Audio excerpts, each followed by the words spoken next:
Welcome to the Finance and Economic Development Committee meeting. Today is Monday, February the 3rd. At this time, this meeting is called to order, and I will be doing our roll call, starting with the Finance Committee members first. I am Chairperson Michelle Hurley, and I represent the 4th Councilmatic District. Councilmember Letitia Bracy. Present.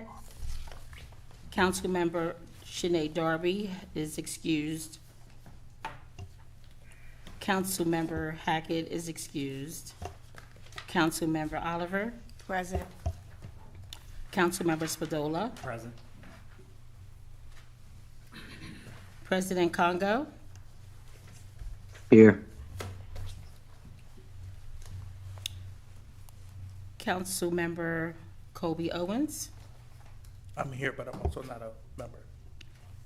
Right. And Councilmember Christian Willa. Present, but also not a member. Okay, so at this time, we're going to get started with our agenda. But before we get started, I want to mention we're going to change our agenda around slightly. Item number 3 on the agenda, we're going to make that item first. Review of the expenditure control report update per the City Code Section 2-361 by the Office of Management and Budget. I'm going to ask the person representing this particular item to please come at this time and introduce yourself.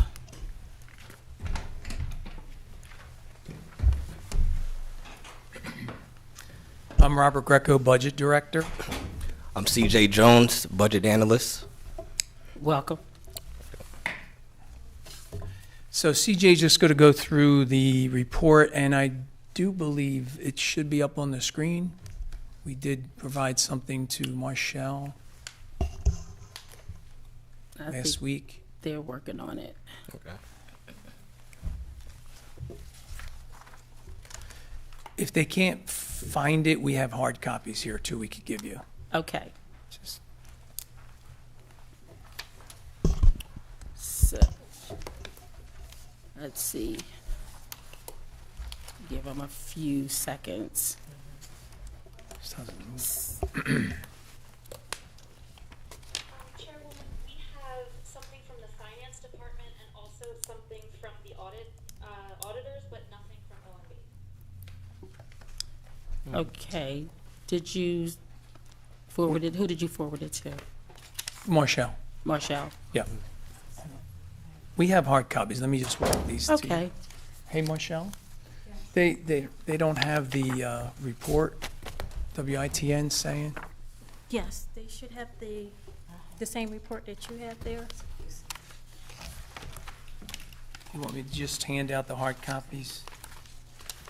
No, it's in the back part of your. Marshall, No, on the screen. On the presentation. Oh, no, because, no, Oh, no, it's okay. not on WI. Okay. Oh, but they have the Yes, hard they have the copies? hard copies. Okay. Yeah, no, we haven't. No, he was saying that he thought we was going to do a presentation. Yeah. Okay, we're ready. Okay. Thanks. So council report on select accounts where spending equals or exceeds 75%. So we have city council with overtime with an overage of $300, and there is no overtime budgeted in the city council general fund. Payment was made to a temporary employee serving as the strategy and policy analyst. OMB has contacted council staff to rectify the overage. However, the salary and wages character level is still within a budget. Next, we have the law department with a temporary salaries account line with an overage of $928. Temp was hired due to vacancies, and the cost was covered by attrition savings. The temp is no longer employed with the law department. However, the salary and wages character level is still within budget, and a transfer is being processed to rectify the overage. Next, we have finance with collection expenses for legal. They have spent 100% of that budget, and this is due to an annual collection contract. Includes legal services to assist with sheriff sales and also bankruptcies. This has been fully paid for the year. Last and final, we have police with their consultants line. They have spent 79.8%. And this is due to an annual consultant contract for camera watch personnel and youth and families clinical services. And this has been paid fully for the year as well. That concludes my presentation. Thank you. Okay, so I guess I will start with just making sure I have a full understanding. So at the end of our budget in June 30th of 2024, basically what you just shared with us on this particular printout is the overage above what we negotiated June 30th. No, this is this is fiscal year 25, the current fiscal year, and this is through 6 months of actuals.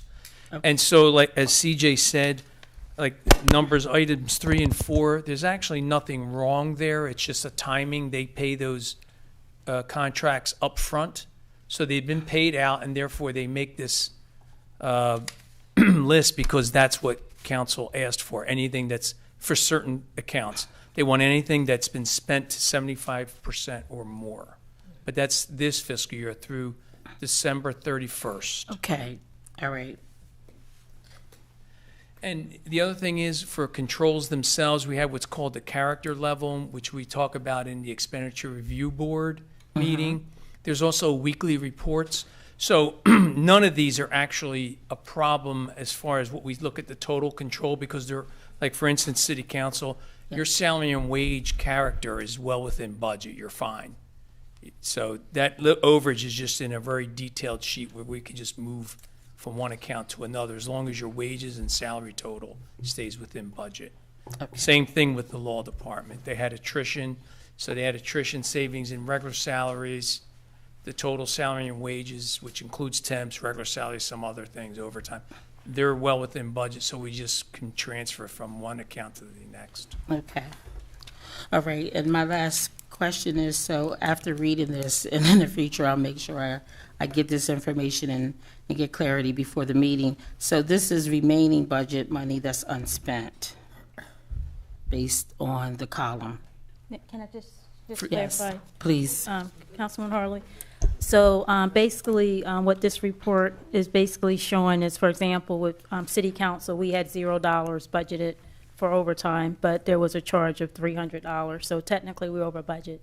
So as Director Greco was saying, is council had put legislation in place that say, hey, come 6 months in, if any department has exceeded certain account lines by 75%, they would have to be identified on this report and would have to come before the council. When the legislation was initially done, there used to be issues with some departments who maybe be at like 75 or 80% of their overtime. So we just wanted to know early on, halfway in the year, if somebody was at 75% or 80% of their budget for certain account categories. Thanks for the clarity. Councilmember Spadola. Thank you, Madam Chair. So I'm going more in the weeds than I usually do, but we've got new council members, and I think the public, after hearing this, some of them might have no idea what we're talking about. So I just want, in the future, we could add context in terms of the why behind this.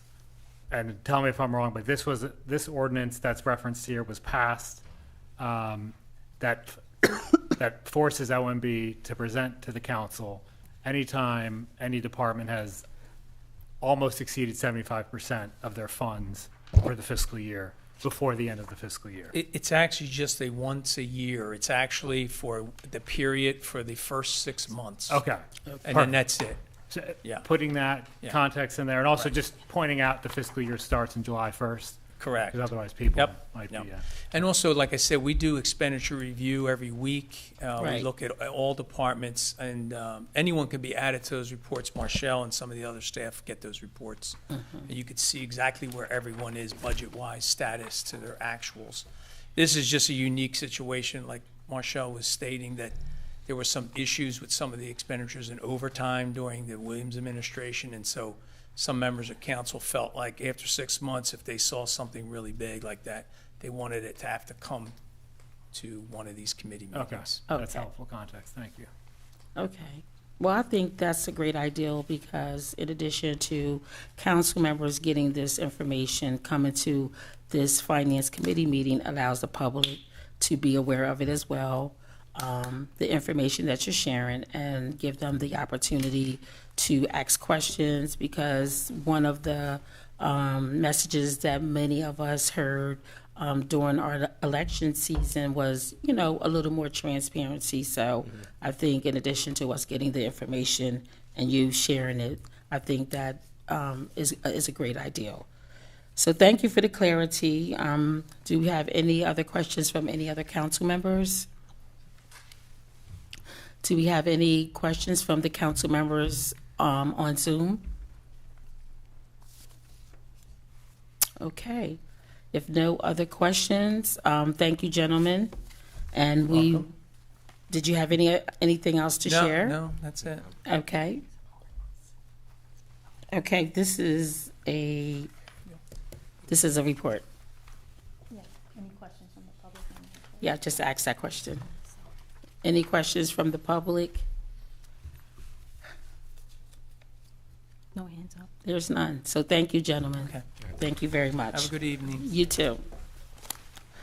Okay, so we're going to go to our second item on the agenda, which is ordinance number 25-002. This is an ordinance to authorize and approve an agreement between the City of Wilmington and the Lero Corporation for on-site engineering services for the WITN TV station. The sponsor is President Congo, and who is here to speak to this particular ordinance? I am Chairwoman, Wanda Ralston, Station Manager for WITN. This is our agreement with the Lero Corporation to handle our on-site engineering and maintenance, monthly maintenance. So this is a company that we've been working with for years, and they handle the upkeep for all of our systems and equipment. And just for context, it's a monthly fee of $1,250, and this is going to be a 3-year contract. Okay, thank you. So, do we have any questions from our council members? Council member Spadola? Thank you, Madam Chair. And just to confirm, this is paid through the franchise fee revenues, the Yes, CTV fund. correct. Okay. Any other council members in the room? Do we have any council members on Zoom that have any questions?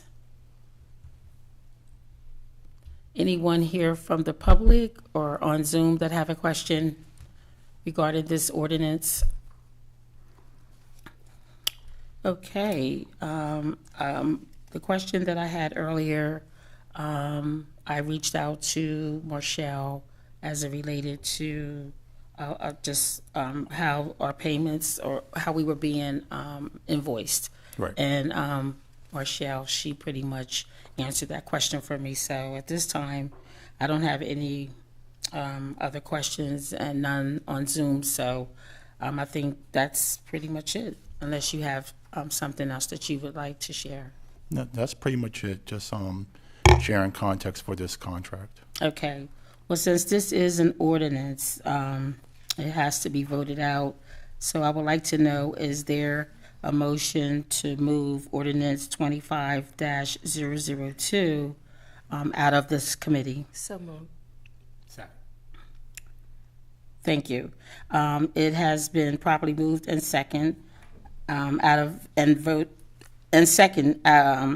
this time, I would like to know all those that are in favor signify by saying aye. Aye. Any opposed? Motion carried. Thank you. And this ordinance will be on the agenda this coming Thursday, which is, what's the date?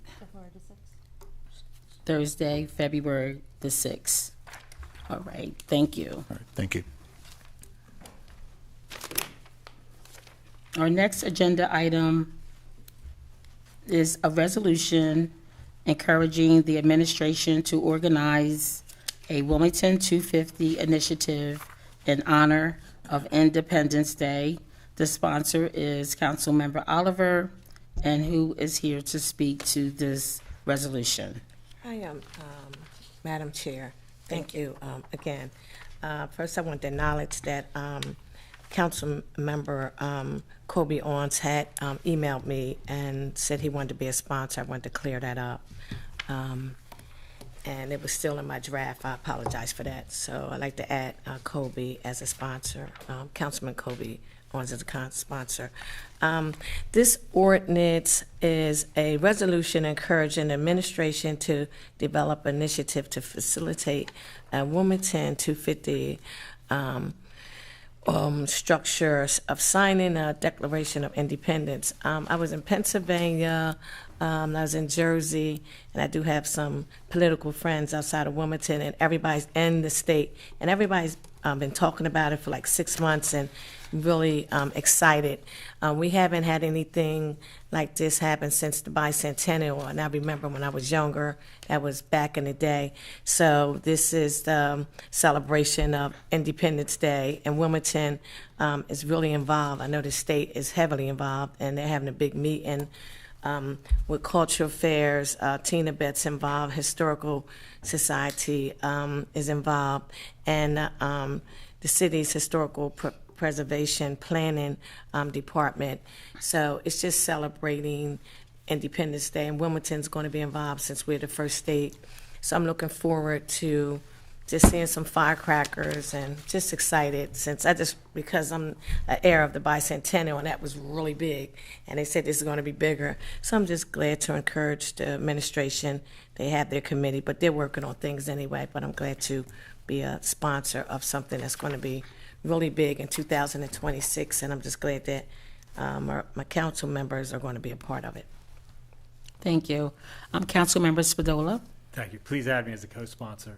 And is this, did you meet with Jim Tebaba about this? Yeah, Jim's, he's on the committee with the Historical Society. Okay. So it's other organizations that's doing it, so he's involved. This is, he's part of This that. is just part of all of it, Good. yeah. Mm-hmm. Thank you. Thank you. Yes, I was looking over this piece of legislation, and I thought, there's a whereas in here that is worthy of sharing, where it talks about how the Delaware Heritage Commission has established Delaware 250 to support a full and inclusive interpretation of our country's anniversary. And the initiative's intended purpose is to mobilize Delawareans to tell the full and honest story of Delaware's past, which allows more people to see themselves reflected in our state's history. I thought that was really good that you included that in the legislation, because our history is rich. Yep. And this is a great time for us to celebrate our country, our state, and our city of Wilmington. Does anyone else have any questions related to this resolution? Anyone on Zoom? Any council members? Yes. Okay, Councilmember McCoy. Hi, thank you. Yes, Councilman Oliver did speak to me about this. I just wanted to make certain I was also added as a sponsor on the resolution. Yes, you are. All right, thank you. I think this is actually going to be a great deal. I would like to talk to Councilman Oliver afterwards. I said, because there were some things that we had looked at last term about getting grants about historic figures in our from Delaware's history, and I guess to see whether or not did they ever work towards getting that information. So that is definitely a question I would like to talk to her about offline. I can answer. Great, thank you. Councilmember Oliver. Thank you. Yes, I can answer that now. Tina Betts, you could reach out to her after this week, because they have a big meeting in Dover tomorrow, and they do have some grants that they're going to be doing, carrying out everything Councilman Harley just read throughout the city of Wilmington. It's going to be a lot of people involved. So, yes, to answer your question, they do have some grants they have put in for. It's a lot of money for this 250 So it's going to be really big. So you can email me and CC Tina, and she can answer the questions if you have any questions regarding grants. But right now, the answer is yes, because I was able to talk to 2 people who was involved with gentlemen, and they do have some funding they're going to be putting into this. Great, thank you for the answer. Thank you. And Councilmember Oliver, will we receive additional information once the committee gets started in terms of how we could share any feedback or be at the table to hear some of the discussions? Thank you, Madam Chair. Yes, as I stated, I'm just sponsoring it, but our Tina Betts and Culture Affairs, Debbie, the Historical Society, they have right now they're in the process with various grants, and they're going to reach out to us. So I would like to share if it's something that you may want to do in your district, like over Brandywine Village, they're going to do something with the WR3, which is going to which is involving some veterans, retired veterans, to do a replay interacting of the Civil War, et cetera. So it may be something in your district that you may have an idea that you may want to do. For me, I'm just interested in the firecrackers, and I just wanted to say that. So, but it's other entities that they are going to, email to us to see if we want to be a part of certain things. I know it's supposed to be, a big celebration. Like I said, I don't think it's going to be down the riverfront. I think they want to do it at the Rodney Square. But as I stated, if you have any ideas that you might want to share in your district, feel free to email Tina. And you can Google 250 Independence Day. It's a big organization in Dover.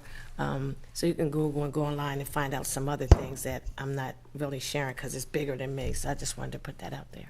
Okay. Well, thank you. I think the main thing that you said was that there will be information coming out to find out how we all can get involved and share any kind of ideals. That's the main thing. Yes. And I'm sorry, may I follow up? Sure. So I said the firecrackers, but I plan on bringing the youth from the YMCA to do a walkthrough at the Historical Society and let them see some reenactments and see some other things. And then, I didn't mean just the firecrackers, I just said that as, jokingly. But, so I have like 20 kids I plan on bringing to the Historical Society and letting them walk through because they're going to have a lot of events right in there. And after that, I plan on, giving them some cider or whatever they have and then taking them down to see the firecrackers early and get them back to the YMCA. Okay, thank you. Sure. And so when does this actually kick off? 2026. So everybody is, getting together now. It's called the 2050. But if you Google it, it's all on the website. Okay, all right, thank you. Any questions from the council members here in the committee room? Any questions from the council members on Zoom? Any questions from the public? One last, Madam Chair. Yes. I want to make this clear. This is a resolution through the mayor's office. It's, the mayor, this is an initiative that the mayor's office and his commission, not city council, but we're just sponsoring it. Okay, Thank you. thank you. Okay, thanks for that information. If no other questions, we're going to move on to our next item on the agenda, and that is a preliminary update on the fiscal year 2024 annual comprehensive financial report from the Finance Department. Who's here to speak to this report? Please introduce yourself. This is Brett Taylor I'm the Director of Finance. Thank you.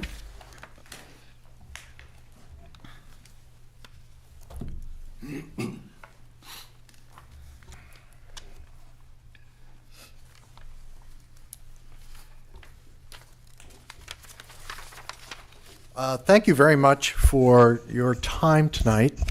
I wanted to give you an overview of the city's financial condition as represented through the FY 2024 Annual Comprehensive Financial Report. This report has been placed on the on the finance website. You can find it there. And I believe it's been distributed to at least the council members via email. We will have printed copies delivered to all of the offices in the next few weeks. We are happy to say that we had a very good audit process, very smooth this year, which our Belfint, Lyons, and Shuman will give you an update on that particular process in a few minutes. They're on the agenda tonight. What I wanted to do is, just as a matter of primer, because I know that we have some new council members and just wanted to talk through the process for this. Obviously, we work on a July 1st to June 30th fiscal year. The annual comprehensive financial statements are really a snapshot in time.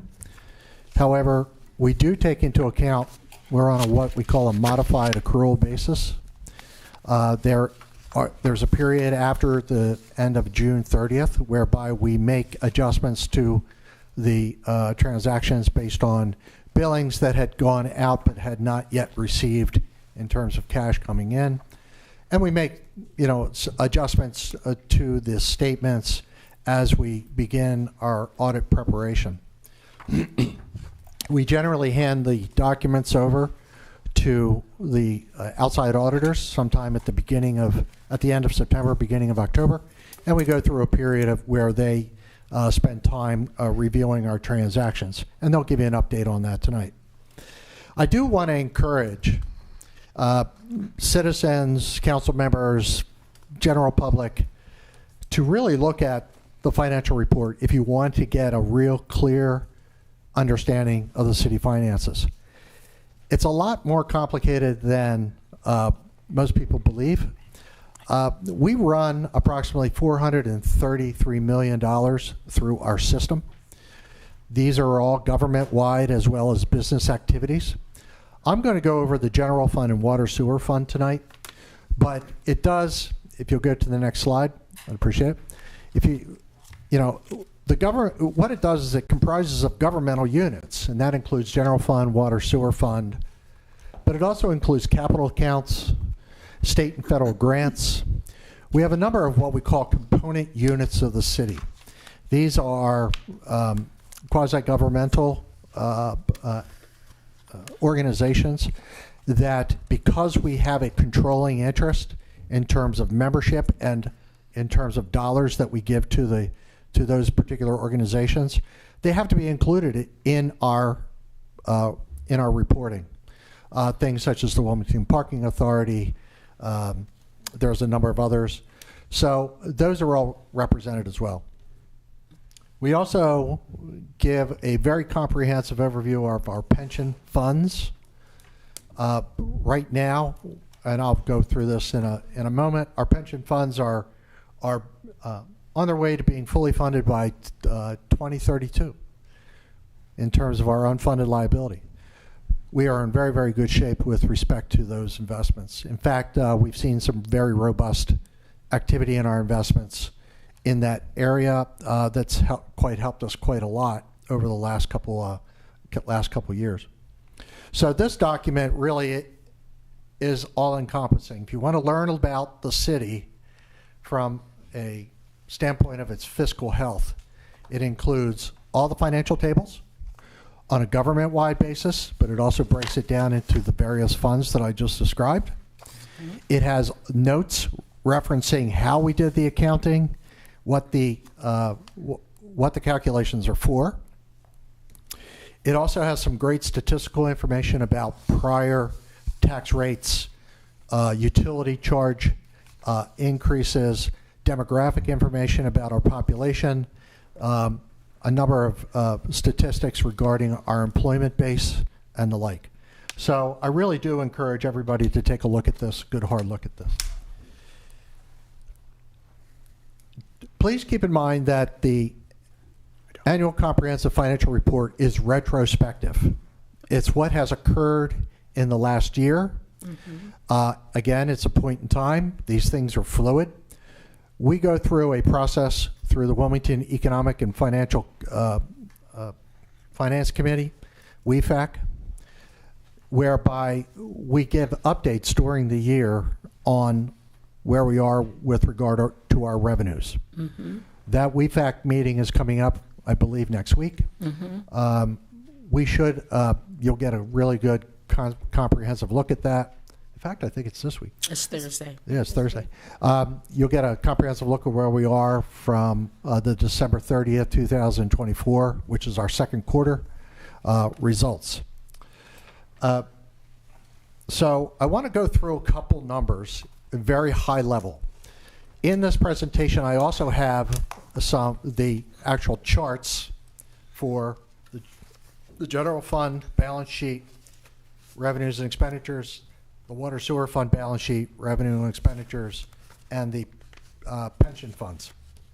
I could go into a long detail about a lot of these. I'd be happy to take questions, but I want to kind of give you some highlights. Okay, Director Taylor, question for you. I do have a copy of the report here. What you're showing on the screen, is that in here in this packet? Councilman Harley, that was provided. Marilena is actually printing a copy. It wasn't in your packet, but it is online. Okay. Mm-hmm. All right. Thank you, Michelle. All right. You can proceed, Director Taylor. Thank you. So on the general fund, there's two major funds that we watch. Our general fund, which is your general government activities. This includes police, fire, some parts of real estate and housing, law, finance, parks and recreation, and the like. Our total fund balance for the year is $10.3 million. Now this is up $13.5 million from FY23. If you recall, back in 2017, our fund balance was approximately $33 million. This has been a result of a lot of different things, such as cost containment being very, very good budgetarily. It also, we have had injections of state funds, federal funds. We've had great collections. We've been able to really look at our accounts receivable, which had not been looked at over the last, previous to this past administration. So we've really made an effort year over year to position ourselves to have a good fund balance. This fund balance is critical when you go to the public bond issuance markets. It gives them confidence that we are able to make our bills and that we would be able to pay back debt.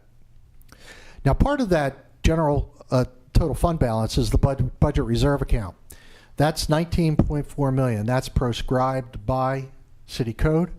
That money is there in case of a dire emergency. Then what you have is the tax stabilization fund. What this is really the difference between assets and liabilities, with some exchanges for inflows and outflows, which is an accounting treatment that I don't want to get into unless you want to. But what it does is, at the end of the day, that tax stabilization reserve is that money that you can utilize in order to look at potentially balancing your budget, have reduction on rates, to not go off of property rates, those kinds of things. But I want you to keep this in mind. That $86.9 million is not necessarily all liquid, okay? We ended the year with $86 million in cash and cash equivalents. However, that's a point in time. We have accounts receivable of $29.4 million, which is built into that $110 million fund balance. That's not real liquid.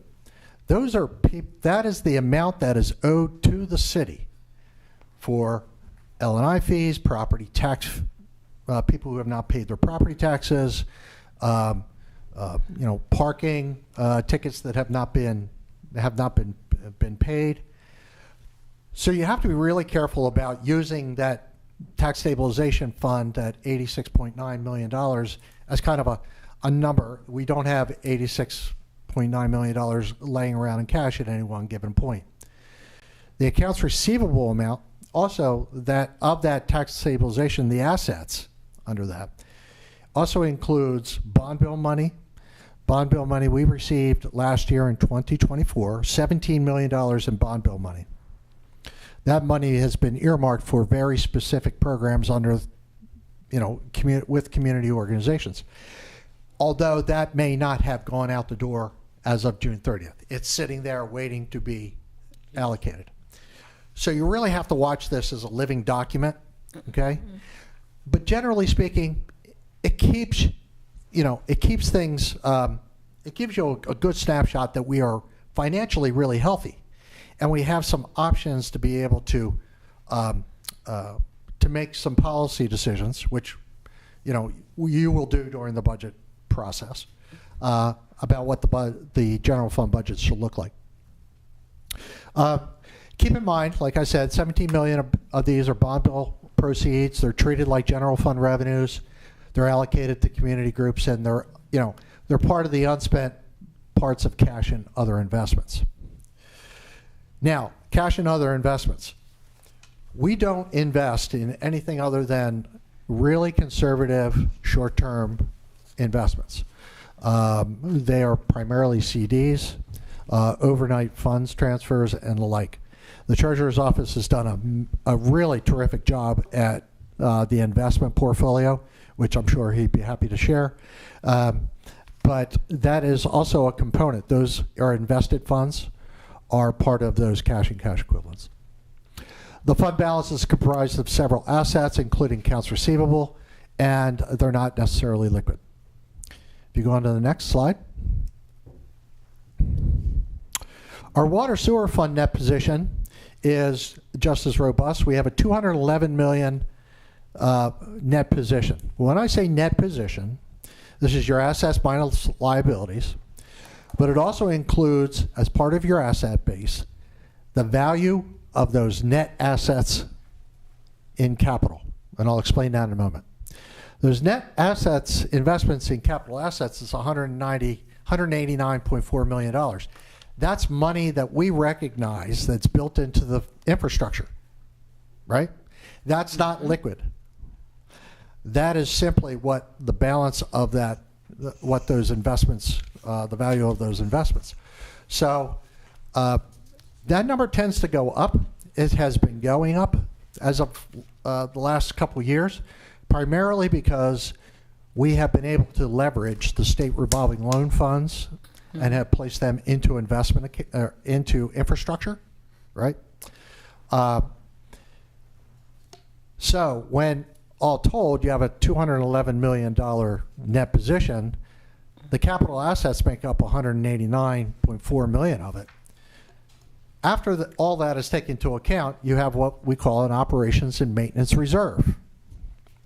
We keep approximately $17 million, 17% of the revenue, 17% of the revenue for the water sewer fund in our operations and maintenance reserve.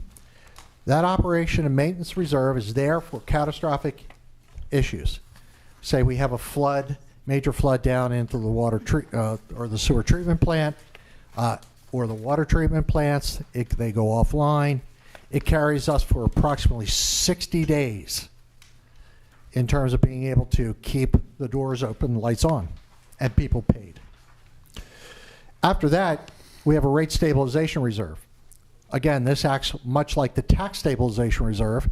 This is the money that is dedicated to you making policy decisions about how to leverage some of the excess surplus, excess fund balance to meet certain obligations for the beginning of the next fiscal year.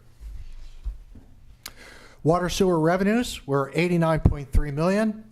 They are part of the direct charges for water, sewer, and stormwater charges, as well as for the Newcastle County sewer reimbursement coming back to us. Okay. The water sewer fund expenditures were $79.9 million. We have seen some pressure on that particular area, primarily in the area of chemicals and other supply chain issues to keep the plant operating. So we always watch that as we move along in the development of that. We have a net interest expense. Excuse me, Director. What Yes, do you ma'am. mean when you say pressure? You've been feeling some pressure. What do you mean by that? Just in terms of, we're seeing price pressures on our expenditures as we go through our material supplies and equipment lines. We use, I just want to kind of give you kind of a forewarning that Okay. sometimes those, as we're seeing with much of the debate around the country in terms of supply chain and whatnot, that these are, I don't think that these are going to abate anytime soon. Okay. But we do need to make sure that in our water treatment plant, we keep up the quality standard. And of course, those kinds of materials are necessary for that to happen.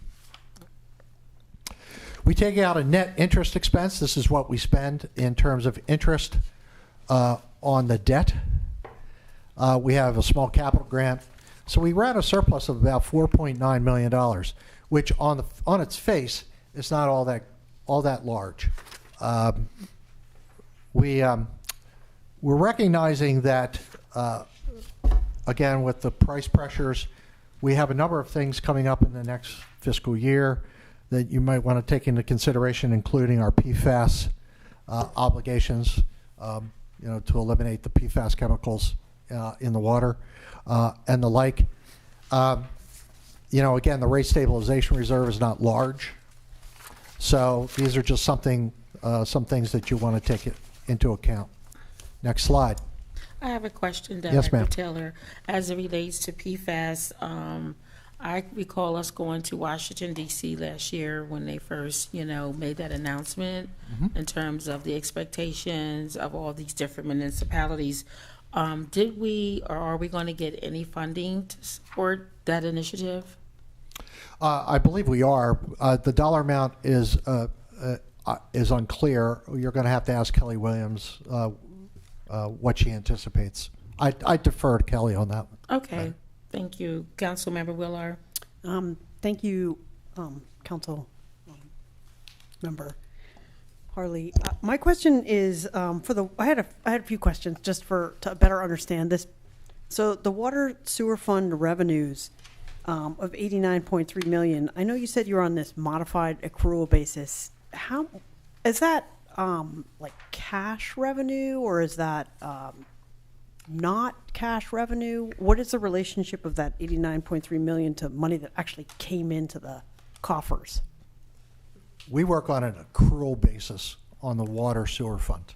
It's not on a modified accrual basis. What that is generally speaking, their billings, right, that come in that are out there, but we have to offset that by looking at the on an asset basis. If you're looking at assets on a balance sheet basis, we have our receivables that we have against that. On the charges for services, that is money that has come in from a revenue standpoint. Those are dollars that are coming in. So you would have roughly, I'm looking here,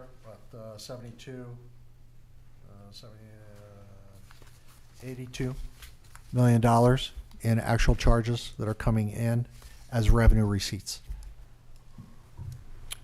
Okay. And then, so that was one question. Maybe I can follow up with you later. And another question I had was, where does paying back principal happen?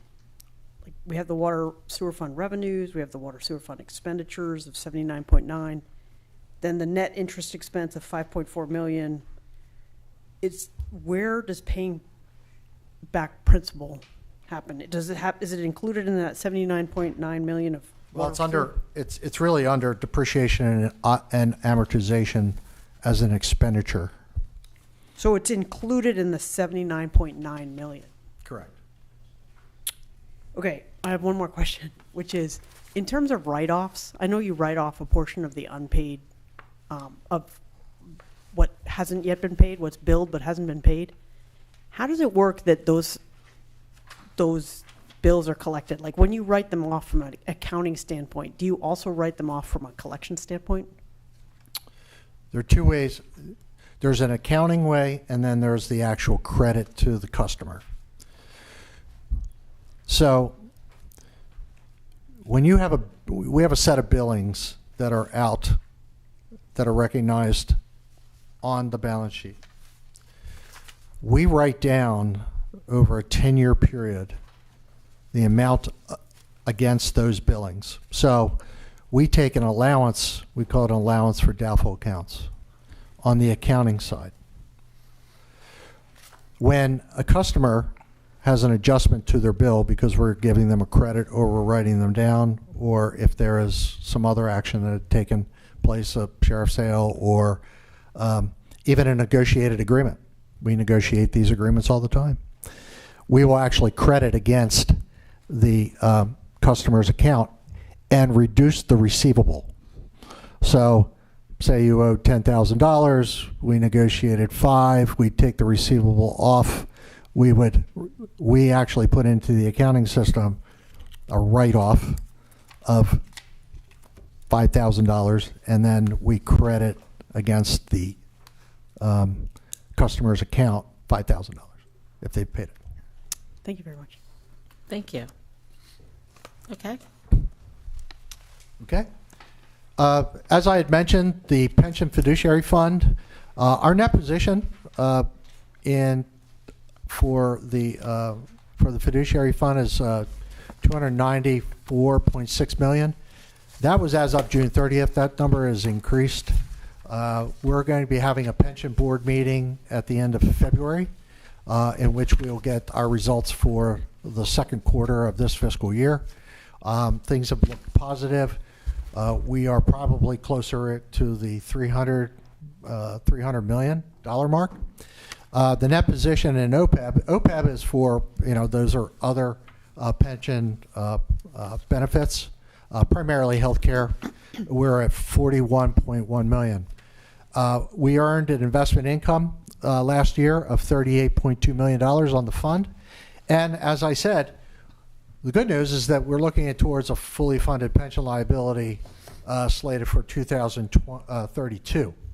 Again, we'll have better results on that as we go through our pension statement, or our pension board meeting at the end of February. Okay. Okay. What I did is I added some slides to your packet, which we don't have to go into great detail unless you wish to, that show really roll-ups. If you go to the next slide, I'll demonstrate. Again, I didn't want to go number by number, but these are summaries of the more critical statements within the annual report. Next slide. That's the balance sheet for the government-wide. That includes general government as well as business-type activities, which is the water sewer fund. Next slide. This is the balance sheet for the general fund. And I'm comparing FY24 to FY23 so that you can get some perspective. Next slide. Revenues and expenditures. And again, these are summary charts. I tried to pare them down a little bit from the financial statements for ease of use. Next slide. I have a question. Excuse me, Director. So earlier you had mentioned in the general fund, the $110 million that was owed to the city. Did you, from the general fund, you mentioned $110 million? No, that's the $110 million is the fund balance. The fund balance, okay. And my question is this: when you say owed to the city, is that have we received those funds, or that's what we're expecting?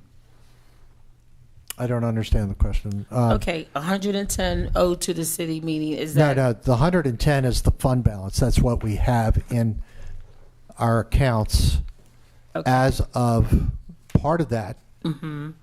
Okay, I know where you're going. So you have 110 million. If you go back to that main chart, can you go back to chart number 3, please, or slide number 3? There you go. Of that 110 million, part of that is made up of the accounts receivable of 29.4 million. That's money that's owed to the city, but we have not received yet. Got you. But we book it because it's an asset. It's sitting out there as a current asset. That number gets written down over time. The longer that receivable sits out there, the more we write down. Generally speaking, we do it depends on which revenue source you're looking at, but we generally look at a 10% reduction in a 10% reduction on the basis of the accounting, because we have to allow for something called allowance for doubtful accounts.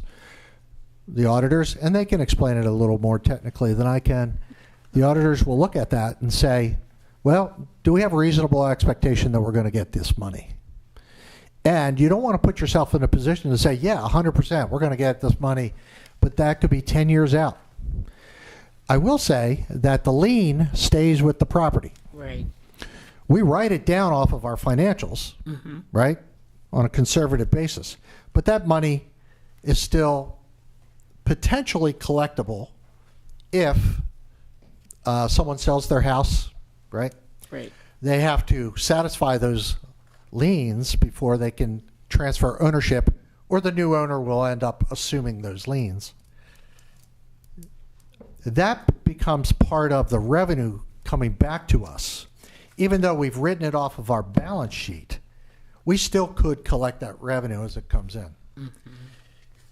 When we do that, when we look at those collections, that helps us with bringing revenue in that will contribute to your accounts receivable goes down because we've collected it, right? Or we've written it off. Anything that hasn't been written off and we collect, it goes into the general fund revenue and it props up your fund balance. Got it. Yeah, so thank you. When you originally was giving us those numbers and categories, we didn't have the handout. Yeah, so sorry. And so I do see the total fund balance is under the general fund balance. So thank you for that explanation, Councilmember Owens. Yes, I have two quick questions. Sure. One is going back to the accounts receivable. Do we have a breakdown of who are the biggest accounts that owe us money? Absolutely. Could we be provided that, or have we been provided that before?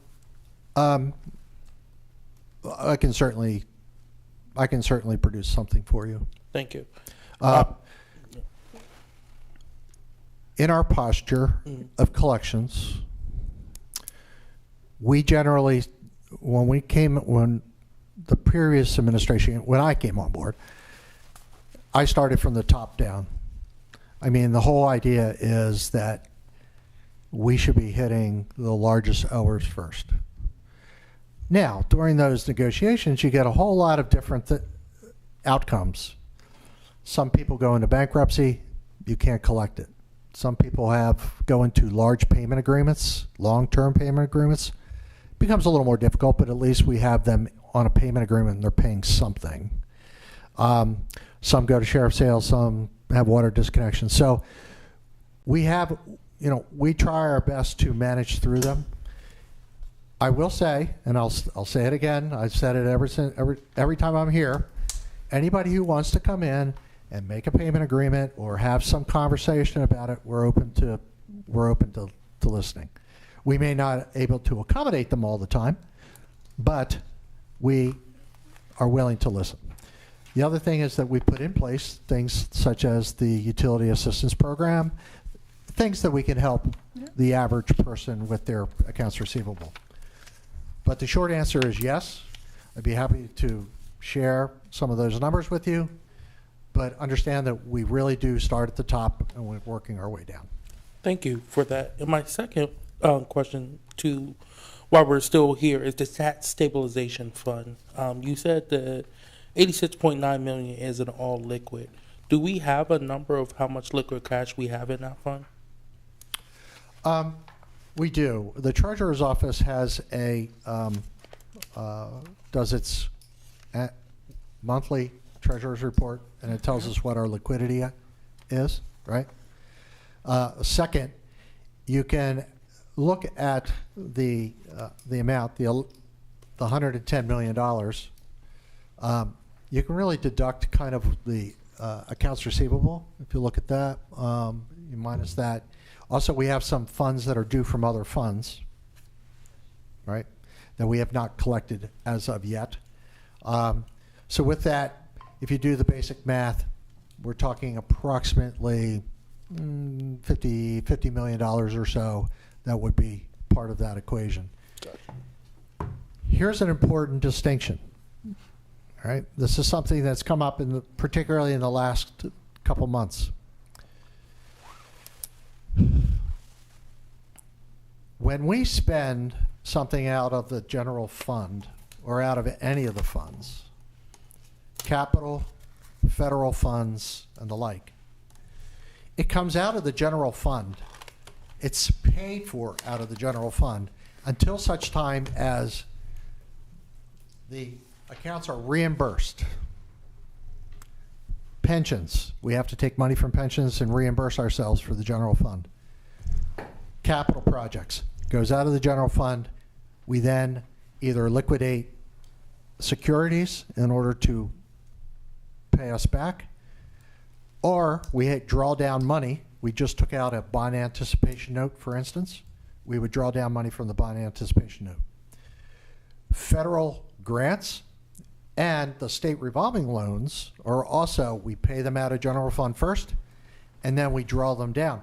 There may be a difference of a month to 2 months where the general fund floats that cash, right, until those reimbursements come in. This becomes particularly important if you begin to burn down your fund balance and you get to a point where you are pinched liquidity-wise. It becomes difficult to, you get into kind of strange territory. How are you going to go ahead and continue to float these projects while waiting for that money to come in? So when you see a, due to, due from on the balance sheet, that's money that's coming to us from another source. That's not cash to us yet. So you have to kind of deduct it. So $110 million, $29 million in accounts receivable, another $25 million in money coming to us from other funds. That'll give you those three numbers will give you an idea where you are cash-wise, and it results in about $50 million in cash. Councilmember Owens, is that the last question? Okay. Director Taylor, how much more information do you need to share? That's it. Again, it's a matter of questions from the... Okay. I want to find out if we have any council members that are on Zoom that have any questions. I wanted to go back and forth, so.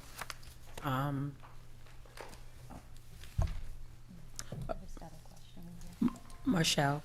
Yes, this is just more so for a statement, because I know everyone doesn't have the CAFR in front of them, but I just want to point out for some council members, because some council members are also on the CBT commission, and just want to point out, just to take a look at page 159 of our CAFR, and more so just to look at the cable fund, which we oversee, that covers our WITN operations as well as our third-party operator, which is DTV. The fund balance as of June 30th is $2.2 million. I know that when we talked in the CBT, as of the previous year, it was like $2.4 million, almost $2.5 million. So just wanted to bring it to everyone's attention. By the time we look at the total revenues that came in for fiscal year 24 at roughly $827,000, and if we look at the total expenditures, it was roughly $1,078,000. So that we have to draw down out of our savings to be able to balance. So I just wanted just to show that for the record. Thank you. Councilmember Willard. Thank you, Councilwoman Harley. I just had one quick question, which is the $86 million that's in the tax stabilization fund. Yes, ma'am. Is that before or after that $10 million contribution to the bridge project that was allocated last year? This is before. So that, it's 86 million minus 10, is that correct? Now, the bridge project commitment is for FY '25. What you're looking here is a snapshot year-end FY '24. So of that 86 million, the bridge project would come out of that 86 million. It is not, 86 million is not net of that bridge project. Thank you. Okay. Thank you. All right, any other questions from the council members here in person? Any questions from the public? And lastly, any questions from the council members on Zoom? Okay. If no further questions, thank you, Director Taylor. And of course, the council members that have any other questions that come up later, they know how to get in touch with you. Happy to answer them. All right, thank you so much. Thank you. Okay, we're going to move right on to our next item on the agenda, which is an overview audit of cities. Let's see here. An overview audit of the city's financial statements for FY 2024, the ACFR by outside auditor Belfint, Lyons, and Shuman. Who's here to speak on behalf of this review? Can you please introduce yourself, each person, before you speak? Thank you. I'm George Fernaris. I'm principal with Belfint, Lyons, and Shuman. I'm Michael Mast, a principal with Belfint, Lyons, and Shuman. Welcome. Thank you. So, Marshall has the PowerPoint presentation up on the screen. I will go through the slides and the information on the slides. Please stop me if you have any questions or if something's not clear. So we're, as we said, we're your auditors with Belfint, Lyons, and Shuman, and on the second slide, we describe our engagement. We're basically engaged by the city to audit your financial statements for the year ended June 30th, 2024. And our audit was performed under generally accepted auditing standards. Those are the standards we follow that are issued by the American Institute of CPAs. In addition to that, because it's a government audit, we follow government auditing standards which are issued by the U.S. Comptroller General. And thirdly, your federal funds are audited under the what's called the uniform guidance. They are requirements developed by the Office of Management and Budget at the federal level. So the results on the next slide. The financial audit was completed, and we issued our opinion, which was an unqualified or clean opinion. And what that means is that in our opinion, after doing our audit work, it's our opinion that your financial statements, which are presented as part of the ACFR, are fairly stated. So there are no material errors in these statements as they're presented, and you can rely on them for decision making and for future budgets, etc. And the city typically issues those statements to the bond rating agencies, to the general public, to the state government, etc. We also have presented in a separate document, which I think Marshall has, and I believe it's been distributed. This is the other report we issue. Actually, the report is part of this package for the audit under the government auditing standard. So we have another report letter that's part of this package. And that report is presented here along with some findings and recommendations having to do with the city's internal controls and things that we found during the conduct of our audit that city management needs to address, and our recommendations are in this report. I'll get to the findings and recommendations. The third report is not yet complete. That's the audit of your federal funds under the uniform guidance. We expect it to be finished by the end of the month. The deadline for that report to be submitted to the federal government is the end of March. Okay. So, as part of our audit, we're required to communicate certain things to you, the City Council, as you are charged with governance of the city, and we are required to communicate these significant audit matters. And these are similar to what we've presented in the past. All audits use estimates, or all preparers of financial statements use estimates that are built into your numbers. Things like what Director Taylor was talking about, accounts receivable and the related allowances. They're made up of your receivables plus an estimate of what is uncollectible and collectible, which is based on historical data. It's based on the experience of the people working in those areas, etc. Pension liabilities, they're very big numbers along with the OPEB liability, and partially they are arrived at by the use of estimates. The city hires actuarial consultants.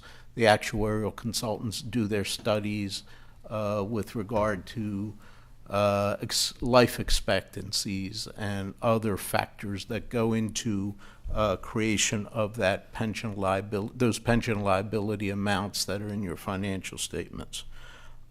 Similarly, the self-insurance liabilities are, there are actuarial assumptions built into those also.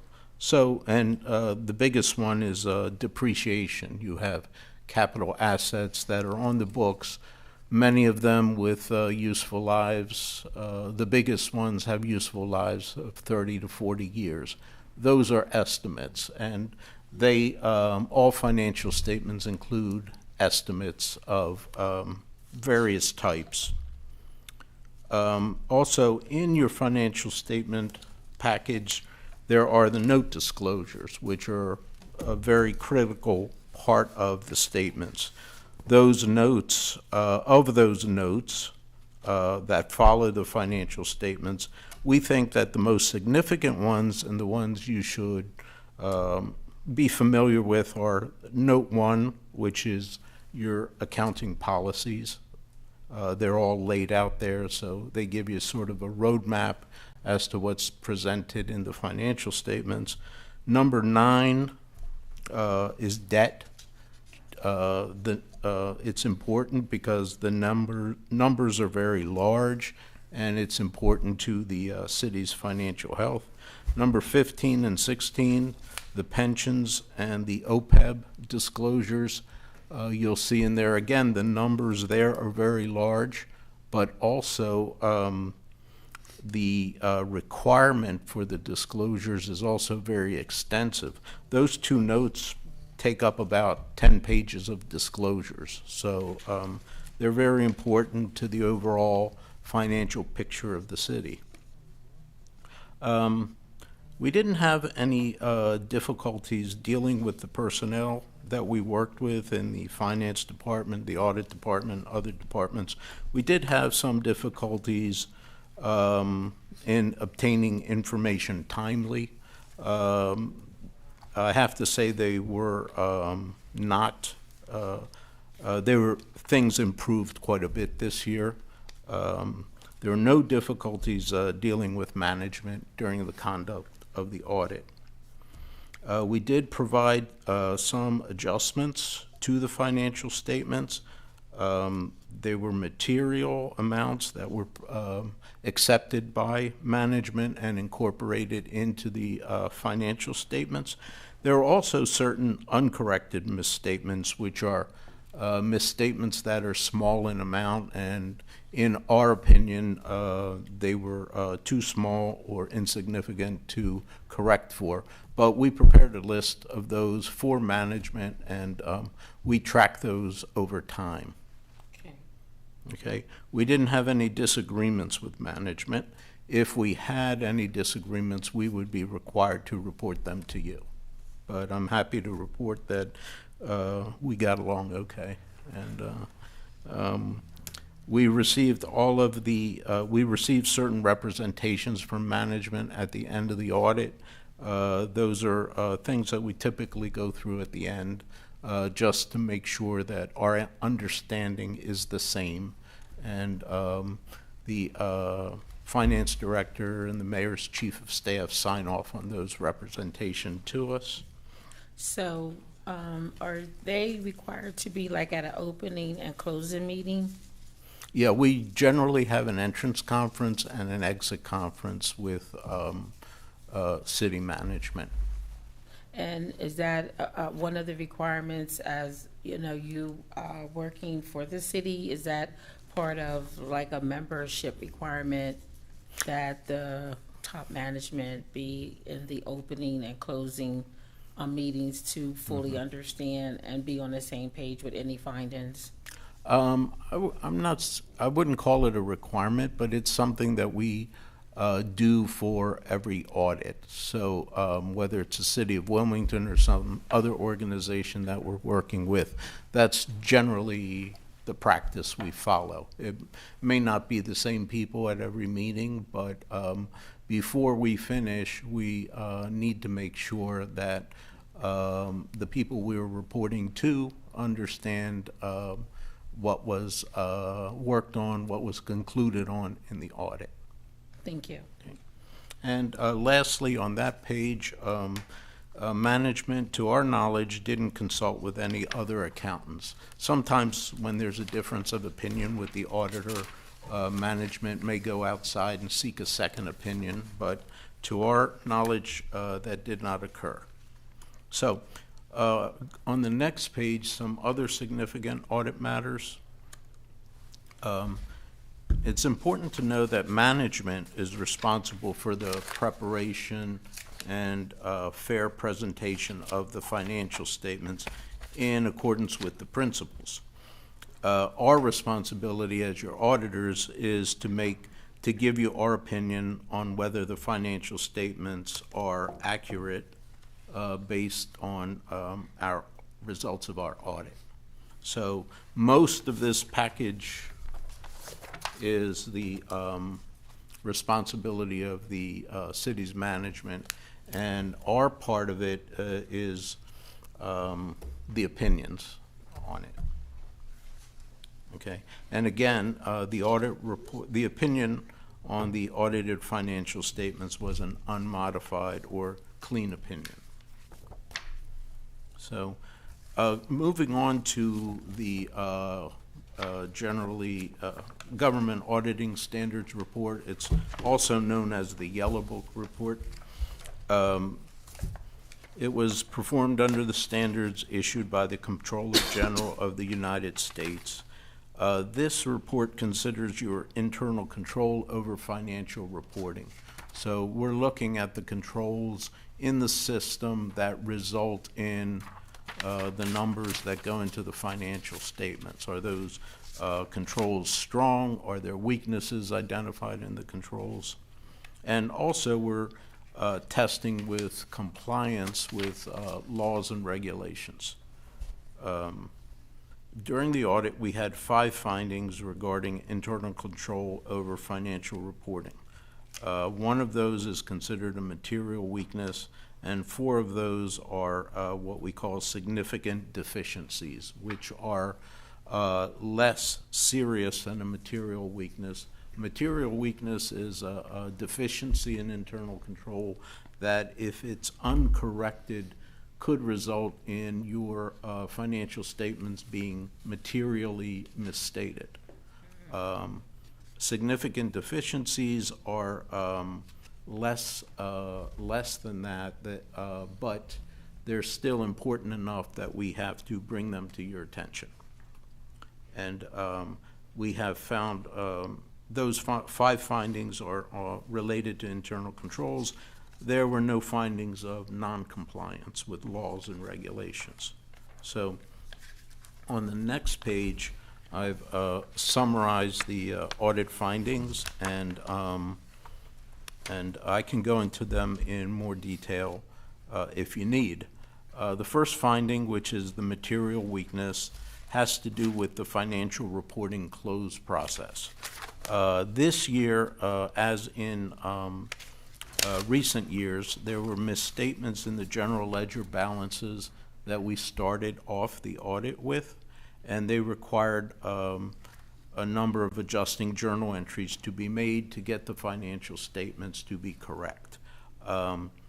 There were 10 material adjustments that had to be made during the audit for fiscal year 24. Now, to put that in context, in fiscal 23, there were 44 such adjustments.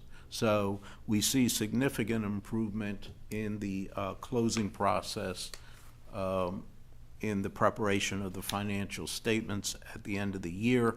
It's still not where we need to be, but it's much better, and it's going in the right direction. Finding number 2 had to do with practices in the Human Resources Department, and this is a repeat finding. There is something in the payroll system called super user access, which gives the people that have those passwords authority to make changes that don't leave an audit trail. So we consider that a significant deficiency in the system.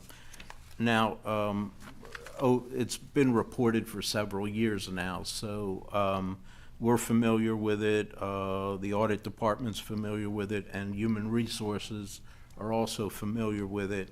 That is,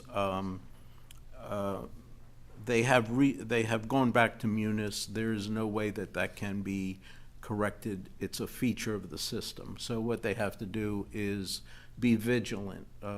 Anybody who has this super user access, their transactions have to be monitored additionally outside the system. Manually. So they're aware of that, and we didn't find any errors or anything fraudulent as a result of this. But because that weakness is there, we test it every year. Management is aware of it, and we're reporting it again. There is a need for vigilance in that area. The third finding is also human resources, having to do with time card approvals.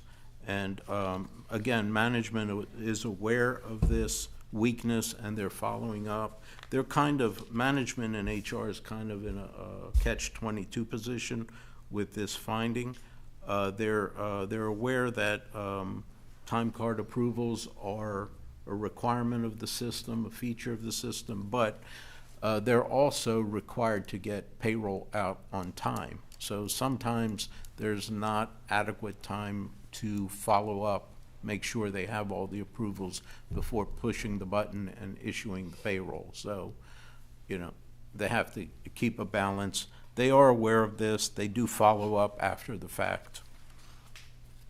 Number 4, another significant deficiency, this one in finance dealing with bank reconciliations.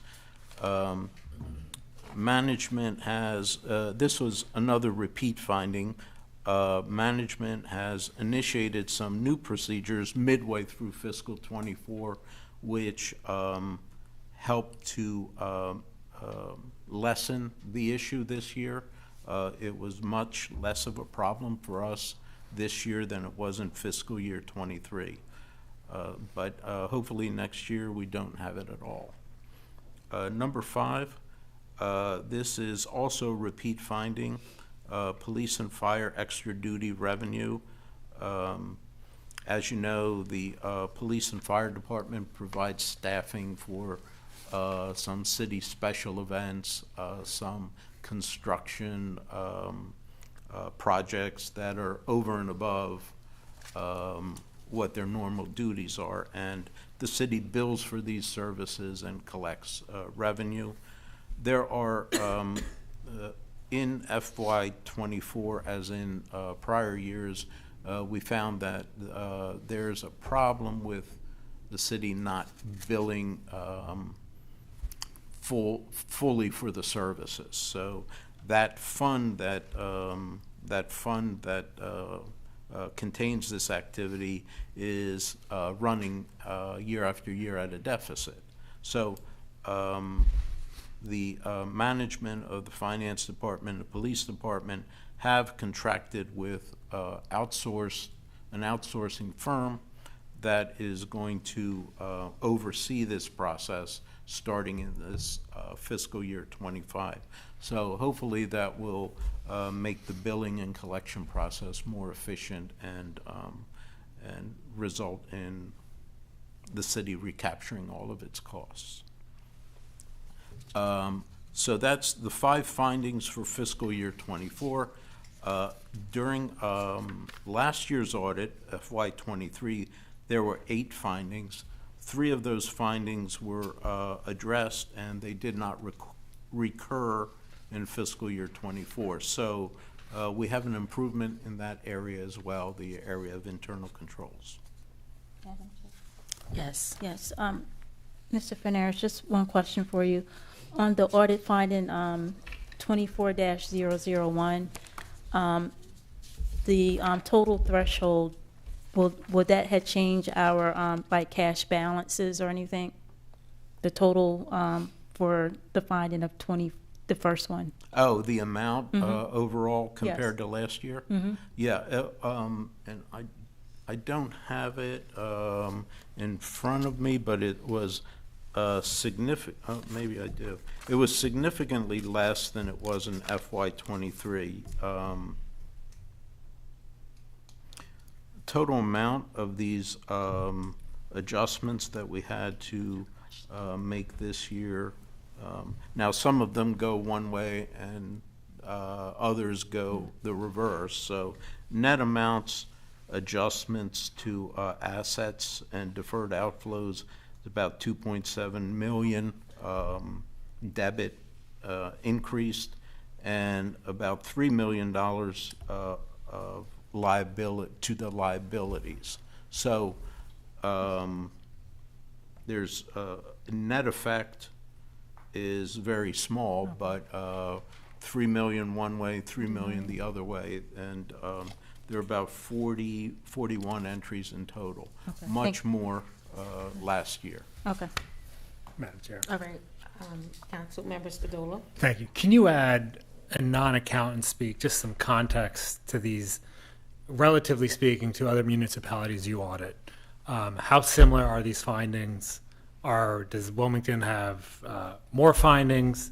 And how would you compare the results of these audits to other municipalities and other organizations, even if not a municipality? There are some that have much more serious problems than you do, and there are others that are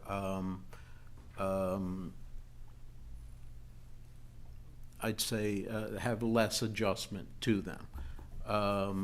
I think with all of one common factor that our clients have is that there is a lot of difficulty in finding good accounting people, especially those with a government background. It's, I mean, accountants in general, there is a shortage of them. There's a shortage of accountants going into that major in college.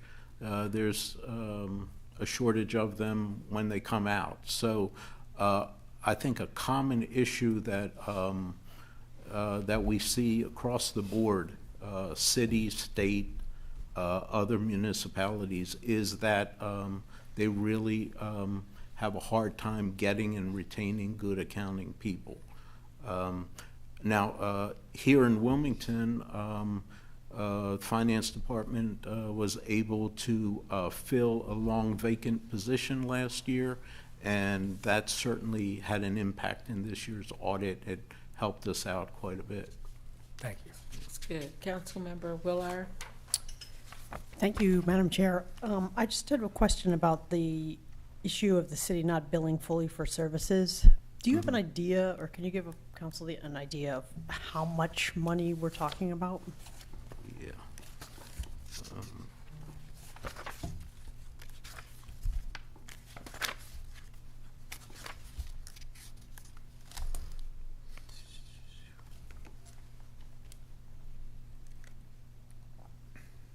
About $500,000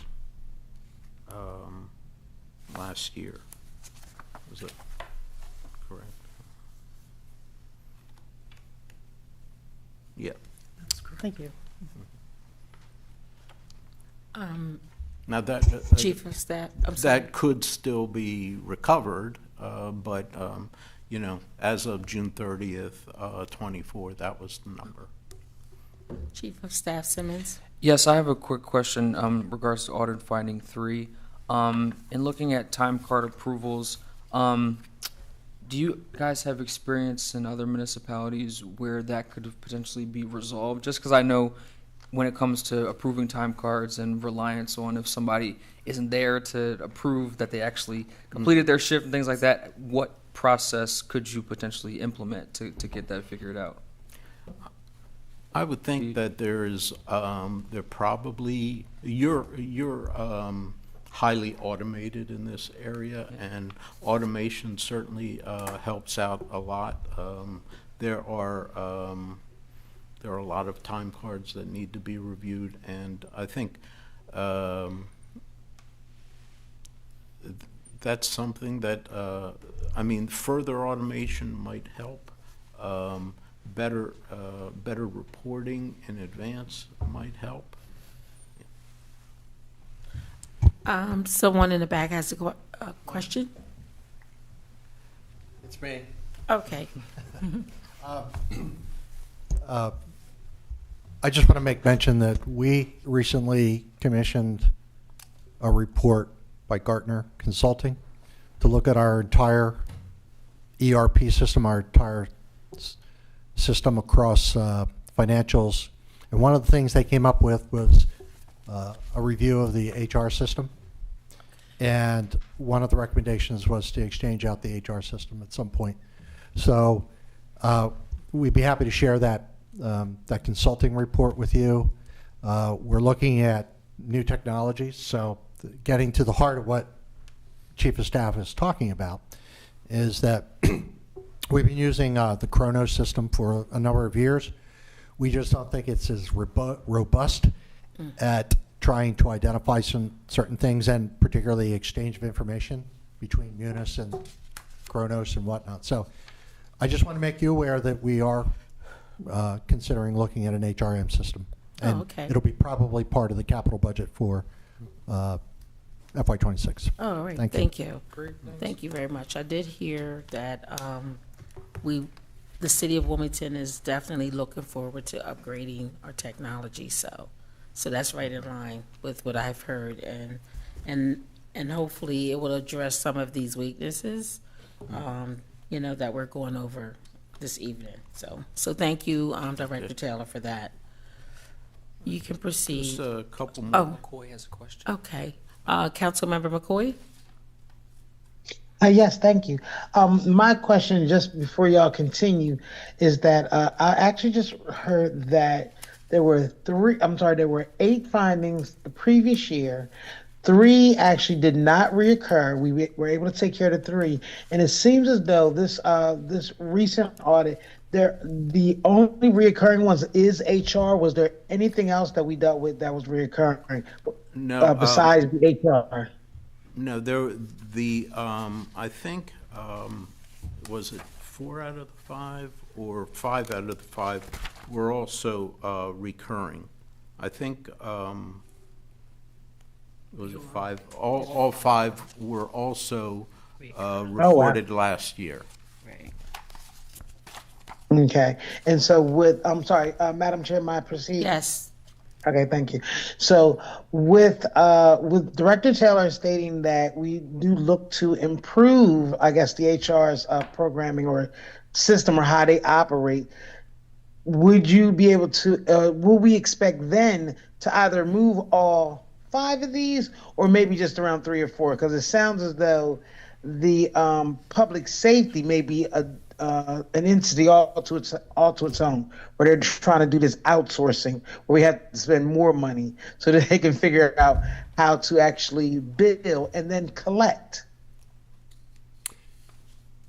Madam Chair, Yes. may I respond? Yes. Yes. On behalf Director of Taylor. Belfint? Yes. This is an operational question that they really just, so we have made a concerted effort this past year to doing what we call a monthly soft close, which is looking at all the transactions to make sure that we are catching things that they may end up catching upon end of the audit, right? That's why we're beginning to see a number of these reductions in the number of adjustments that need to be made. Great. Okay. Number 2, I mean, from a system standpoint, yes, we need to improve our financial systems. That's going to be a 3-4 year process. So what we want to do is we want to focus on operational process, going in for those monthly soft closes. Make sure that we can catch those adjustments ahead of time. With regard to the police and fire extra duty assignments, we think it's actually a good thing that we have outsourced it, because what they do is they not only collect, but they schedule, deploy, bill, receive the payment, and collect on old debt. Also, they net out their particular commission from the proceeds that they receive. And it's not much. Okay. It's something like 10%. It's not a very large number. So actually, out of pocket, it means that they are assuming the liability of going out and doing the collections. I think that the arrangement that they have made, police and fire have made, is a good one. Okay. Thank you. That was going to be my next question. Thank you so much for answering it ahead of time proactively. Thank you. So these upgrades and how we are trying to be proactive with addressing some of these issues, or are these types of things considered during the audit? Will this particular audit, or will this be considered for the next audit? So for an example, when they did this particular area, were they made aware of what we were planning to do? So when they come back the next year, they could look to see, okay, we were able to implement what we said we would do to mitigate some of the risk. I hope that Belfint agrees with this, but I treat every audit as a benefit, not something as a compliance oversight, because what it does is it teaches us where we need to do better, right? Hence is why we have changed some of our business processes where we do a monthly close. We talk to the treasurer's office. We make sure we have good cash management in place and the like. We brought on a top-notch senior financial officer who's really helped accelerate bringing some of these things down. We're looking at new technologies. We've got one, the auditor's office had recommended something called Third Line, which is they go and they look for exceptions in our general ledger to make sure that if something looks kind of weird year over year, we can address it. So we're getting a better line of sight, a little bit more preventative every year that we do this. So I think while the technology may be a we definitely have to do technology changes, but I think more importantly, we have to just be better operationally going in and looking at those internal controls, and we're doing it. We welcome this kind of feedback in order to make sure that we do the things right Great. and make changes. All right. Thank you. Thank you. Okay. Just a couple more things. All and right. I'll You wrap can up. proceed. We have, as I mentioned earlier, we have a third piece of our audit that is not yet completed, but it's close. That is the audit of your federal funds under the uniform guidance. And we would issue, when we're done, we would issue a report on compliance with the federal regulations for each of your major programs, and then internal controls over compliance. This is, it's required by federal regulations. We're expecting it to be done by February 28th, the end of the month. You have 4 major programs for fiscal year 24. The Home Investments Partnership Program, which is a housing program run out of real estate and housing. The Coronavirus Recovery Funds Program, the capitalization grants for the Clean Water Revolving Loan Fund, which is money that is passed through DENREC to the city of Wilmington, and then Emergency Solutions Grant Program, the ESG program, which is another housing-related program. Total federal funds that the city spent in FY24 is about $27 million. So we should be issuing that report shortly. Last thing, and I won't go into any detail, but there's a listing on the back pages of new accounting standards that will be either came into effect in 24 or will be coming into effect next year and the following year. I think the big one that is on our radar is GASB, which is Government Accounting Standards Board pronouncement 103, which is going to make some changes to the way the financial statements look. The biggest change might be that there are some changes with management's discussion and analysis and some other areas, but the biggest thing I think is going to be that the budget to actual comparison for the general fund is going to be moved to the back unaudited portion of the financial statements. Currently, that statement is part of your basic audited package. Mm-hmm. These new accounting standards, does the city have like a year or two? Like what time frame? Yeah, they are all issued, right? They have all been issued, but you can see each one has an effective date. The effective dates for the one I just mentioned is fiscal year 26 for Wilmington. Right. Yeah. Mm-hmm. I see that now. So, are there any questions for us? This is very thorough, and I'm hoping that the rest of my colleagues will go through this and digest it, process it, and digest it, and we have your information, and we definitely will get back with you if we have any additional questions. But I know that Marshall has a question. Yeah, Madam Chair, I just wanted to note on the slide before, it just mentioned about the federal funds expended in fiscal year 24, approximately 27 million. I just want to bring that to the attention of the council, since the next item is the freeze on federal grants and loans. I mean, that just can sort of give us an idea of the magnitude. So just to see that number there, that sort of helps out. It's certainly a big part of your overall financial Okay. Yeah.